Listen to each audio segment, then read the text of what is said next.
Hi everyone, this is my first video in a series on the history of biblical womanhood. I am profiling some of the key players in the movement. Today I am profiling Helen Andelin. Helen Andelin wrote a book called Fascinating Womanhood, which I do have here with me. I have read this book cover to cover and refer to it in my research quite a bit. Helen Andelin and her husband actually started their own publishing company in order to publish Fascinating Womanhood in 1963. They sold a whopping 200,000 copies of it just basically out of their garage. The book was picked up by Random House and republished, and it is now in its sixth edition and has sold over 5 million copies worldwide. Fascinating Womanhood will become a sort of prototype for this genre of book.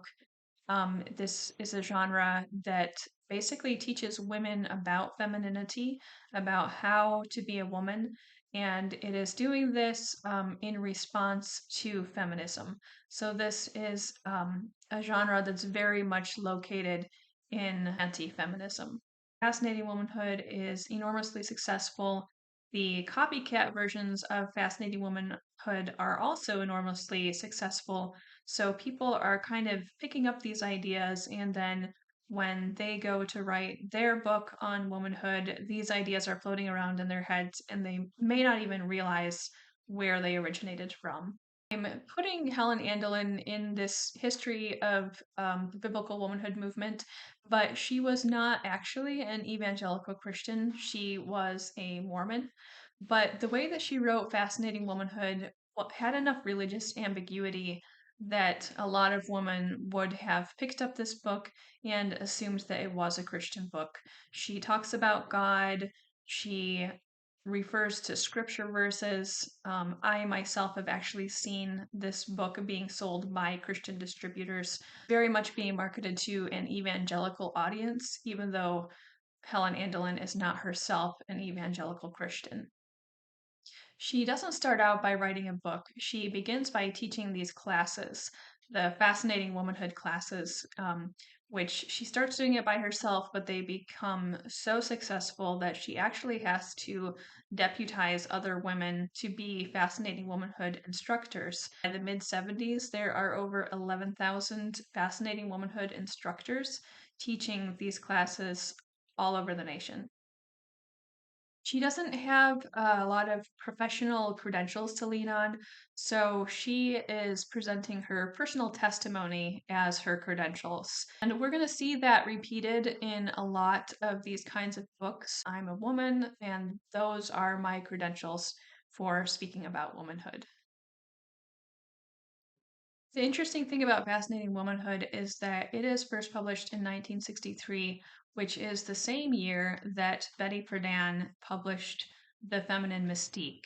And The Feminine Mystique is the book that kind of kickstarts the second wave of feminism. They are actually targeting the same audience. Betty Friedan was trying to reach mostly white, suburban, middle class housewives, and that is definitely Helen Andelin's audience as well. Helen Andelin, as well as Betty Friedan, is addressing felt need among this demographic. Andelin starts the book by saying, "Is married life all you hoped and dreamed it would be? Do you feel cherished, honored, and adored, or do you feel neglected, unappreciated, and unloved?" So both of these women are addressing an audience that is somehow discontent with their lives. I'm going to read a little bit from this page. It says, "What this book can do for you."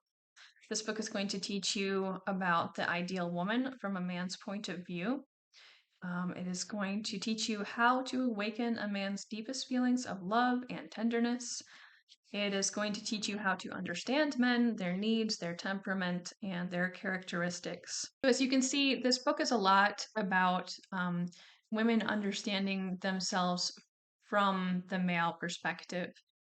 Unlike a lot of biblical womanhood books that come later, Helen Andelin is not beating you over the head with scripture. She is just saying, if you want to have a good life, if you want these things out of your marriage, then you are going to have to adapt to your husband's reality. Critics accuse Andelin of basically teaching women to manipulate men, and they're not wrong. That is basically exactly what she's doing.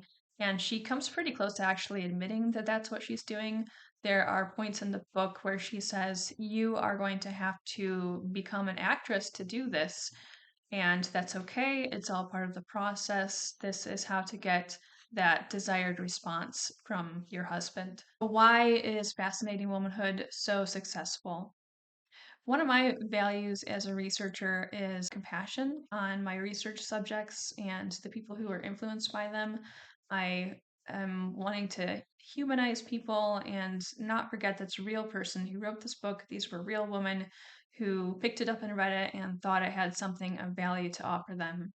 I mentioned that this book came out the same year as Betty Friedan's The Feminine Mystique. Betty Friedan proposes in The Feminine Mystique is that women or suburban housewives, because she's speaking mostly to middle class suburban housewives, not the working class, um, they need to have their own careers, their own dreams and ambitions.